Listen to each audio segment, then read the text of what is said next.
Right, before we go to our interview about potential strike action in South Africa over the next week or so, let me share this breaking news item with you. And this is an announcement around the implementation of stage 6 load shedding. So in order to create space to replenish the emergency electricity generation reserves, Eskom will implement stage 6 load shedding from 8 p.m. tonight until 5 a.m. tomorrow. That's from 8 p.m. tonight until 5 a.m. tomorrow morning, and thereafter stage 4 will be implemented until further notice. And this is with the possibility that stage 6 load shedding may again be implemented on Sunday night. So buckle up and brace yourself. Let's talk about this. Strike action may be on the horizon as the South African Federation of Trade Unions, SAFTU, and the Congress of South African Trade Unions, COSATU, announced plans to serve the Department of Public Service and Administration with a strike notice this week. And this comes as government is expected to announce further austerity measures, including trimming the public service wage bill at the budget address and budget vote in Cape Town on Wednesday. So let's find out where the negotiations are and what the finance minister's address may trigger and whether there indeed will be a strike. We're joined by SAFTU General Secretary Zwelinzima Vavi. Good evening to you, Mr. Vavi, and welcome. Before we get into the strike and the negotiations, maybe just share with us your reaction on what we've just heard from Eskom about the implementation of stage 6 tonight, 8 p.m. till 5 a.m. with the possibility of that again on Sunday night. What I'm more worried about is that South Africans are normalizing this abnormality. And we're not doing anything about it. And as far as I know, only 2 formations are continuously picketing and demonstrating against the stages of load shedding, being SAFTU and EFF. Everybody else is customizing himself to the reality that this is our new normal. This is not normal. This is an abnormality. Our call to South Africa is rise up before you lose every aspect of your life. Yesterday, the Minister of Police was issuing statistics that are not unrelated to the fact that we're going to have up to 4-6 hours of load shedding from 8 o'clock, because criminals know that. And criminals raid the homes of the most vulnerable members of society in the cover of the dark. And they launch maim, raping. And you saw the statistics about rape in South Africa today. It's frightening. It's a horrendous look. You saw the numbers of people that are dying every day, 81, 82. Every single day. This is not our normal. South Africa must rise. We've got to launch a new round of a real total emancipation, liberation of our people from everybody who thinks that this is a normal. Our call, even in the context of this further squeezing of life and distribution of wealth from the rich to the poor, which is what is going to be happening next Wednesday, when the minister will be announcing the budget that further squeezes the poor, that imposes more budget cuts on the most basic services such as electricity and transportation, water, and education, healthcare. Yeah. And so South Africa must rise. If we don't rise, we will find our country in a place that we cannot even begin to imagine. Well, we're going to come back to the issue of whether that rising and those pickets do actually have the economic impact that you desire in order to be able to have a bargaining tool with government. And we'll come back to the budget vote and your expectations again in a moment. But where are you right now with the Public Service and Administration Department in terms of your demands? Well, government have done the unimaginable. In November last year, it imposed and it unilaterally implemented its final wage offer to the public servants at 3%. And the message from the government is going to be our way or you take your highway. And you know that we've been going through about 4 or 5 years of austerity programs that are inspired by the neoliberal outlook of the government. They have imposed a wage freeze on the public servants. They are not filling the vacancies that are amounting to over 200,000, 40,000 in the public healthcare alone. They are not filling the vacancies in the education system. More and more of our educators are sitting with the burden of having to teach more and more growing numbers of kids that they cannot give individual attention to. In most of our schools, there's no libraries, there's no laboratories, there's no Wi-Fi, there's no security. In some cases, there's still latrine toilets or pit toilets. And this is the situation. So when we say we're taking up the battle against austerity programs, when we say we're taking the battle against the wage freezes, we're actually taking up the battle for a better life for all South Africans that were promised in 1994. But here's the hard reality that you're facing, and you alluded to it, or you stated it just now. By most accounts, you won't get the number you're asking for. We've got that signal from the medium-term budget address last year, tabling what we talked about now, the 3% increase. Then the announcement from Minister Thulas Nxesi of a 7.5% offer, 3% pensionable, the rest non-PEP pensionable, and pertains to that 1,000 Rand gratuity payment. The question is, what recourse other than strike action, Mr. Vavi, are you considering, and do you have?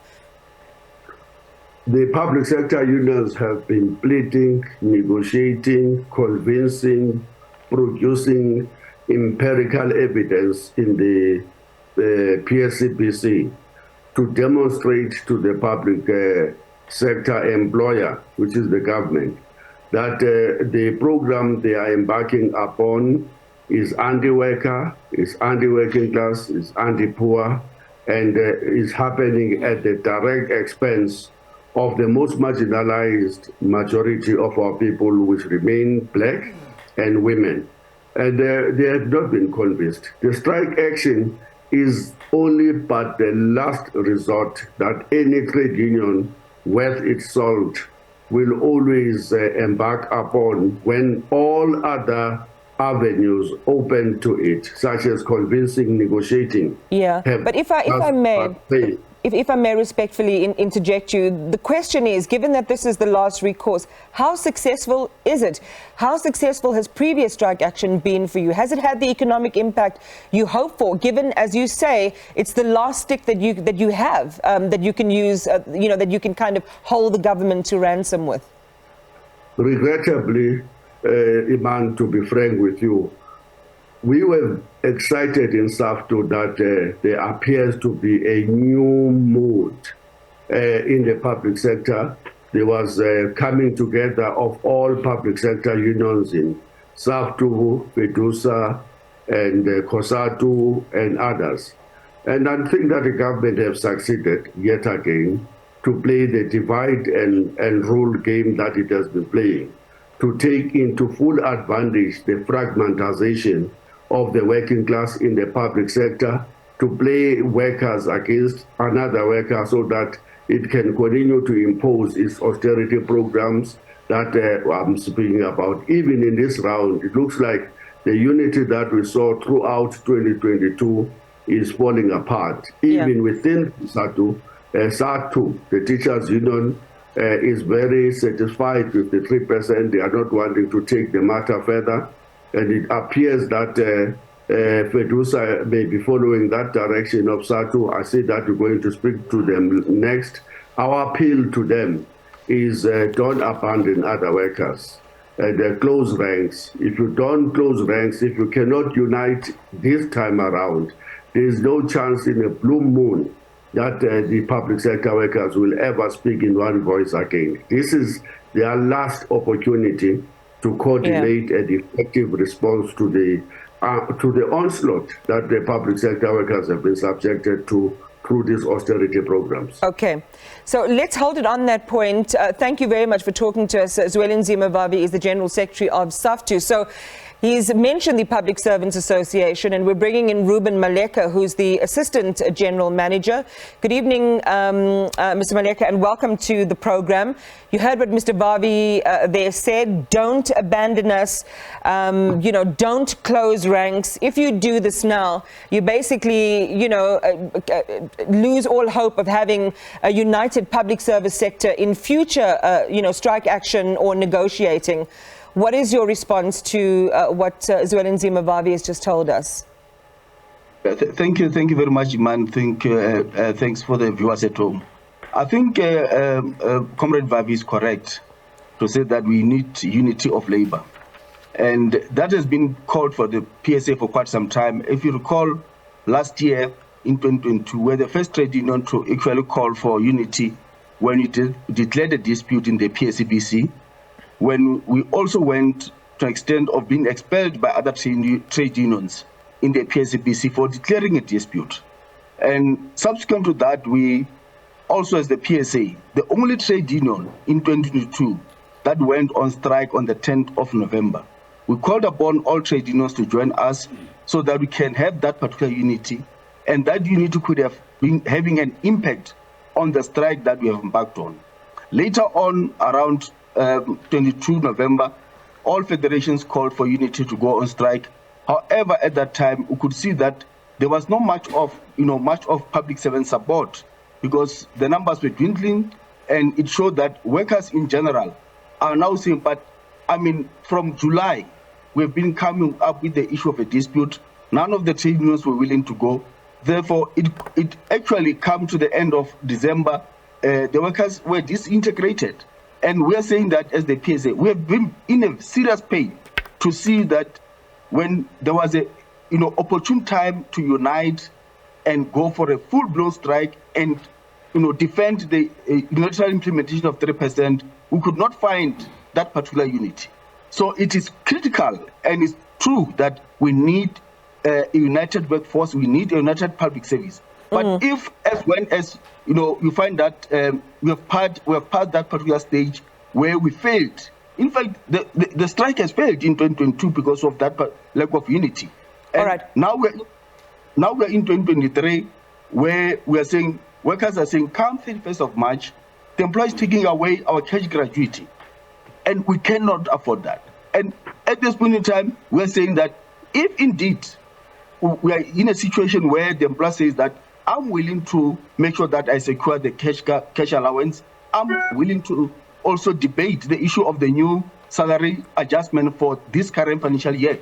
There's nothing that can preclude us not to participate. We will participate, and it also gives us an opportunity that if we don't agree with the employer on the current financial year, there's nothing that stops us again to go for a dispute and call for another strike. Okay, so hold that thought, Reuben. There's a lot in there, and I want to circle back to what you said, almost as if the window of opportunity that you had to be unified and to have maximum impact, that window of opportunity was squandered, and that's lost. What you're also telling us is that unlike the other unions, which would be SAFTU and COSATU, who agree on the course of action of pursuing a strike, the PSA has listened to its hundreds of thousands of members. Yes, of course. And one thing for sure that we also want to respect is that we understand the union, diversity. And obviously from our side as PSA, as non-political trade union and independent, we always derive, our mandate from our members. We went out in January to seek members' mandates, their views, their inputs to say what to do now in 2023. And majority of members, came up clear to say that, look, we have went out last year as only PSA members. We have enjoyed no work, no pay. So we are at a stage where we are also about to lose more in terms of what the employer promised to say that come 31st of March is the end of cash allowance. So they are prepared to say, look, table new demands, let's go to negotiations. And if during this kind of financial year, the employer does not come to the party, there's nothing that stops us again to unify as labor, to take the course and go back to the streets. But at this point in time, we cannot, go back to the street about what happened last year, where we actually collectively as trade unions, we could not have that unity that could have an impact on our demands of 2022. Very sobering point you raised there, and it was actually going to be my next question around the adverse impact of strike action. In fact, this was the cautionary tale you were sharing in saying why you were not going to pursue the course of strike action now, because your members have lost financially already, and you shared a little bit of that reality with us now. What you've also shared, which is the sobering reality, Reuben Maleka, is that it seems as if the employer is now calling the shots. We can't say the employer is calling the shots.